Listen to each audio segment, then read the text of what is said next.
اللہ. تو رجوع کرو کس کی طرف؟ توبہ توبہ. آج رجوع مال کی طرف، مال والوں کی طرف، حکومتوں کی طرف، حکومت والوں کی طرف، وزیروں کی طرف. نہیں نہیں نہیں نہیں نہیں نہیں، کسی کے ہاتھ میں کچھ نہیں، کسی کے ہاتھ میں کچھ نہیں. مامون الرشید رحمت اللہ علیہ امیر المومنین ہیں. سائل آیا مانگنے والا، دربان نے کہا امیر المومنین نماز پڑھ رہے ہیں، انتظار کرو.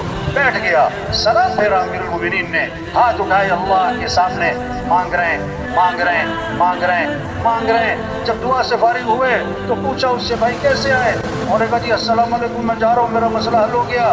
ارے بھائی مسئلہ کیا تھا؟ حل کیسے ہو گیا؟ کہ جی میں آپ سے کچھ مانگنے آیا تھا لیکن میں نے دیکھا آپ خود کسی اور سے مانگ رہے ہو تو میں نے سوچا میں آپ سے کیوں مانگوں، میں بھی سیدھا اسی سے مانگتا ہوں. یہ ہے تبلیغ. سب کو کس سے جوڑو؟ اللہ سے جوڑو. سب کا رجوع کس کی طرف کرواؤ؟ اللہ کی طرف. ہر ضرورت میں، ہر حاجت میں رجوع کس کی طرف ہو؟ آپ صلی اللہ علیہ وسلم درخت کے نیچے آرام فرما رہے ہیں، آپ کی تلوار لٹکی ہوئی ہے.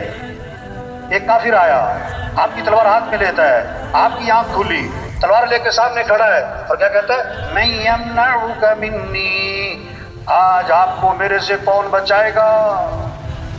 اللہ کے نبی بغیر کسی خوف اور گھبراہٹ کے فرمایا اللہ.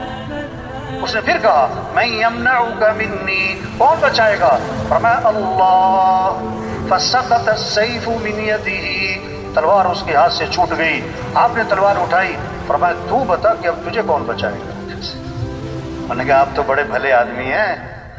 داعی کے اندر جذبہ انتقام کا نہیں ہوتا، داعی میں جذبہ ہدایت کا ہوتا ہے. آپ نے انتقام نہیں لیا، آپ نے فوراً اس کو دعوت دی، فوراً اس کو دعوت دی. آپ صلی اللہ علیہ وسلم غار میں جا کے چھپے، حضرت ابو بکر رضی اللہ عنہ ساتھ ہیں. مشرکین مکہ تلاش کرتے کرتے غار کے منہ تک جا پہنچے. حضرت ابو بکر رضی اللہ عنہ نے دیکھا تو گھبرا گئے. آپ نے فرمایا لا تحزن ان اللہ معنا. ابو بکر گھبرا مت، کیوں؟ اللہ ہمارے ساتھ ہے. کیا خوبصورت بات فرمائی. ما ظنک باثنین اللہ ثالثہما، ان دو کے بارے میں تیرا کیا گمان جن کا تیسرا اللہ ہو، جن کا تیسرا اللہ ہو. موسیٰ علیہ السلام قوم کو لے کر نکلے، آگے پانی، پیچھے فرعون کا لشکر. قوم نے کہا انا لمدرکون، موسیٰ مروا دیا، پکڑے گئے. آگے پانی، پیچھے لشکر، مارے گئے. موسیٰ علیہ السلام نے فرمایا کلا، ہرگز نہیں، ان معی ربی سیہدین، میرے ساتھ میرا رب ہے جو مجھے راہ دکھائے. تو میرے بھائیو، ہم سب کس کے محتاج ہیں؟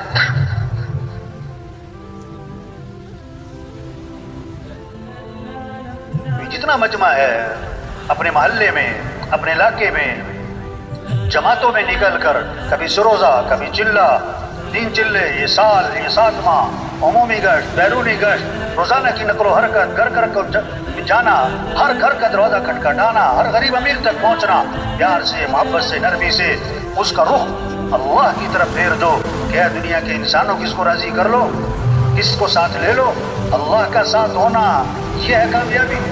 تو سب نیت کرو بھئی روزانہ دعوت دینی ہے انشاءاللہ. روزانہ کیا کرنا ہے؟ سب کا رخ کس کی طرف پھیرنا ہے؟ اللہ کی طرف. دوسری بات، دعوت کیا ہے؟ سب کا رخ آخرت کی طرف پھیرو. کہ دنیا کے انسانوں، اصل زندگی تو آخرت کی ہے، دنیا اصل نہیں ہے. ہاں آج ہیں کل نہیں.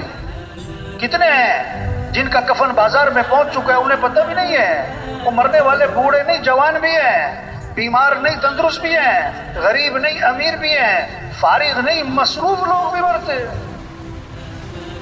کتنوں کا آخری مہینہ چل رہا ہے، کتنوں کا آخری ہفتہ چل رہا ہے، کتنوں کا آخری دن چل رہا ہے. اگلا جمعہ نہیں ملے گا. ہر اذان بہت ساروں کی آخری اذان ہوتی. ایک صحابی نے عرض کیا حضور مجھے نصیحت فرمائیں. آپ نے فرمایا نماز پڑھو تو یہ سمجھ کر کہ زندگی کی کون سی نماز ہے؟ وہ مر جانا ہے، وہ یہ سب کچھ چھوڑ جانا ہے، یہاں رہنا نہیں ہے. یہ دنیا کھیل تماشا ہے. اعلموا انما الحیات الدنیا لعب ولہو. کان کھول کے سنو، اللہ فرما رہے ہیں کان کھول کے غور کرو، ہوش کرو، ذرا توجہ کرو. یہ دنیا کی زندگی کھیل تماشا ہے. وَمَا الْحَيَاةُ الدُّنْيَا إِلَّا مَتَاعُ الْغُرُورِ. وہ دنیا دھوکہ ہے، دھوکہ ہے، دھوکہ ہے. آج ہنس رہے کل رو رہے، آج کے جوان کل کے بوڑھے، آج اکڑ کے چل رہے کل کمر جھکی پڑی. یہ بڑے بڑے افسران ہوتے ہیں نا، ایس پی صاحب، آئی جی صاحب، ڈائریکٹر صاحب اور فلاں صاحب، ان کے دفتروں میں جاؤ نا، ہم گشت کرنے جاتے ہیں نا، تو دفتر میں ایک لگی ہوتی ہے وہ تختی جس کو ان کے نام لکھے ہوتے ہیں، اس سیٹ پر پہلے کون آیا، پھر کون آیا، پھر کون آیا، کب گیا. میں نے اس کا نام رکھا عبرت والی تختی. ان سے پوچھو نا بھائی یہ پہلا نام کدھر ہے؟ کہتے وہ تو مر گیا. ہاں. وہ دوسرا کدھر ہے؟ کہ جی وہ بھی مر گیا. یہ تیسرا کدھر ہے؟ کہتے وہ بھی مرنے والا ہی آج کل. اسی سیٹ میں بیٹھتا تھا، مر گئے، مر گئے. اگر دنیا میں کسی کو ہمیشہ رہنا ہوتا تو حضرت محمد مصطفیٰ صلی اللہ علیہ وسلم کی ذات سب سے زیادہ حقدار تھی کہ دنیا میں ہمیشہ رہے. اللہ کے نبی بھی